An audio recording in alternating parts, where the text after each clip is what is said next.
Hoje a gente vai desvendar um verdadeiro mistério da boca, um daqueles que começa com a coisa mais banal do mundo, um achado numa radiografia de rotina no dentista.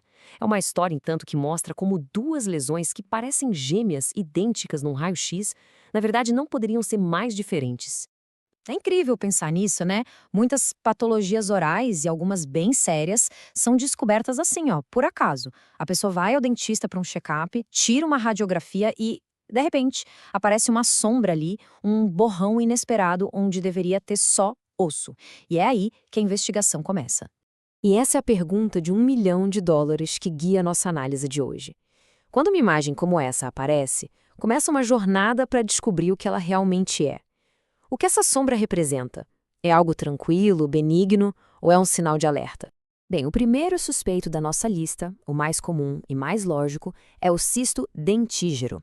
Ele é de longe o tipo mais frequente de cisto que se desenvolve nos maxilares, principalmente em volta de um dente que ainda não conseguiu nascer, sabe?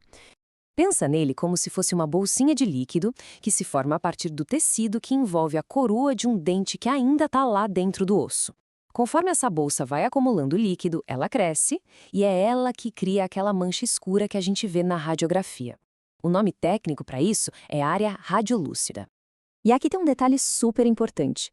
Na esmagadora maioria das vezes, o cisto dentígero cresce em silêncio. Ele pode ficar ali por anos, crescendo devagarinho, sem causar dor, sem causar inchaço. A pessoa nem desconfia. Por isso que os exames de rotina são tão cruciais, né? Se ele não infeccionar, pode passar totalmente despercebido. Agora, o interessante é que nem todo cisto dentígero tem a mesma cara na radiografia. A aparência dele pode variar. A forma mais clássica é a central, que é quando o cisto abraça a coroa do dente por igual. Mas também tem a variante lateral, onde o cisto cresce mais de ladinho. E tem mais uma, a circunferencial. O nome já entrega tudo, né? O cisto envolve a coroa e meio que escorre pelas laterais da raiz. Mas, apesar dessas variações, todas essas imagens apontam, a princípio, para o mesmo diagnóstico, um cisto dentígero. Só que é exatamente aqui que a história ganha um suspense. Porque, e isso é fundamental, uma imagem radiográfica sozinha não é um diagnóstico final. Existem outras lesões, incluindo tumores com comportamento bem diferente, que são mestres do disfarce.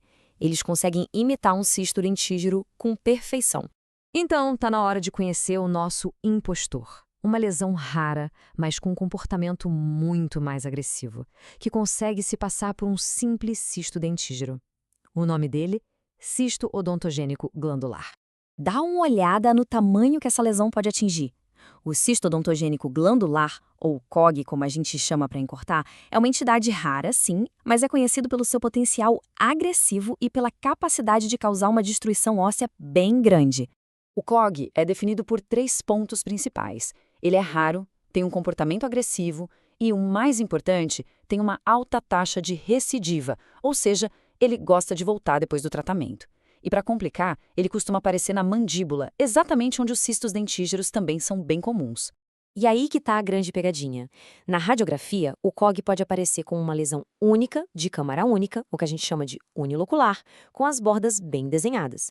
Resumindo, exatamente como um cisto dentígero. Isso torna um imitador quase perfeito, uma verdadeira armadilha diagnóstica. Agora grave bem este número.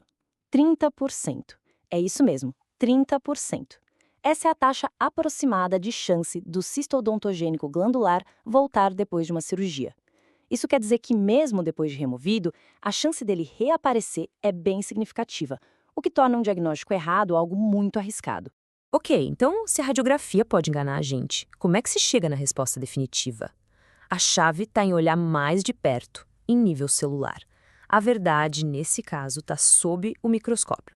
E essa pergunta é fundamental, porque a resposta muda completamente o tratamento. A distinção não é só acadêmica, tem um impacto direto na vida da pessoa. A resposta final e definitiva vem da análise histopatológica, ou seja, do exame do tecido que foi removido. Quando a gente olha um cisto dentígero comum não inflamado no microscópio, o revestimento dele é bem simples. É uma camada fininha e uniforme de células, geralmente com só umas 2 a 4 camadinhas de espessura. É uma estrutura bem previsível, bem benigna. Em contrapartida, o COG é um universo à parte no microscópio. O revestimento dele é todo irregular, com espessura que varia, e o mais importante, ele tem características de glândula. A gente vê células produzindo muco, estruturas que parecem pequenos ductos, essa complexidade toda é a assinatura dele. E aqui vem um detalhe fascinante que conecta os dois. Acontece que até mesmo o revestimento daquele cisto dentígero simples tem um potencial ali meio adormecido de formar células que produzem muco. O COG parece ser exatamente isso, uma expressão exagerada desse potencial. É como se esse tecido desbloqueasse uma capacidade glandular que sempre esteve ali. E com isso a gente chega à conclusão. Por que todo esse esforço investigativo é tão crucial? Porque o diagnóstico final, o nome e sobrenome da lesão, muda tudo para quem atende. O contraste fica claríssimo aqui, né? De um lado, o cisto dentígero comum, de baixo risco, com revestimento simples. Do outro, o COG, raro, agressivo, com alta chance de voltar e uma complexidade única no microscópio. São prognósticos totalmente diferentes. E essa diferença vai direto para o tratamento. Um cisto dentígero geralmente só precisa de uma remoção cirúrgica simples. Já um COG, por causa daquela alta chance de voltar, exige um tratamento mais agressivo e principalmente um acompanhamento cuidadoso por anos para ter certeza de que a lesão não retornou. Isso nos deixa com uma reflexão final. A história desses dois cistos, tão parecidos por fora e tão diferentes por dentro, é um lembrete poderoso de que na área da saúde as aparências podem sim enganar. E nos faz pensar, o que mais pode estar escondido por trás de uma imagem que à primeira vista parece tão simples?